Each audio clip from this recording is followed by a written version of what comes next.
ব্রাত্য বসু কি করতে পারবেন? মুখ্যমন্ত্রী মিথ্যা কথা বলে চালিয়ে দিয়ে ব্রাত্য বসুর করার কিছু নেই।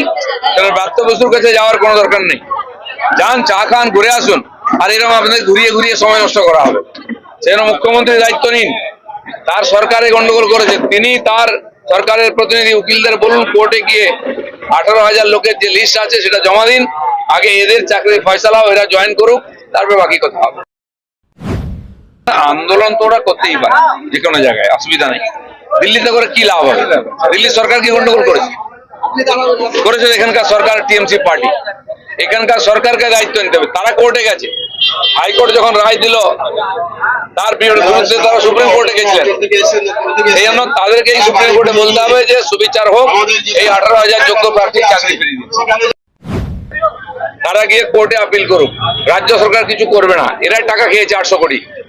এরা চাইছে, এরাই ঘেঁটে দিয়েছে যাতে যোগ্য যোগ্য না আলাদা হয়। মমতা ব্যানার্জি একবারও যোগ্য যোগ্য বলেননি। তারা চান না সমাধান হোক। ওদের চুরির জন্য 8,000 লোকের জন্য 18,000 লোক রাস্তায় বসে গেছে যারা যোগ্য। এই সরকারের উপরে কোনো ভরসা নাই। এদের উপর ভরসা করা মানে সময় নষ্ট করা। আবার আদালতই সমাধান করতে পারে।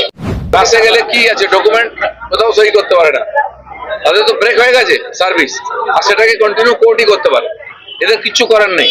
আর এনারা চান না সমাধান হোক। সরকার হাইকোর্টের রায়ের পরে কি করেছে? সুপ্রিম কোর্টে গেছে।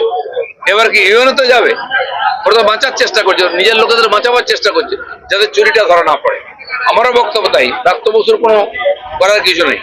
মুখ্যমন্ত্রী দায়িত্ব নিন, মিথ্যা কথা না বলে, প্রতিশ্রুতি না দিয়ে এই 18,000 লোকের চাকরি ফেরত দিন।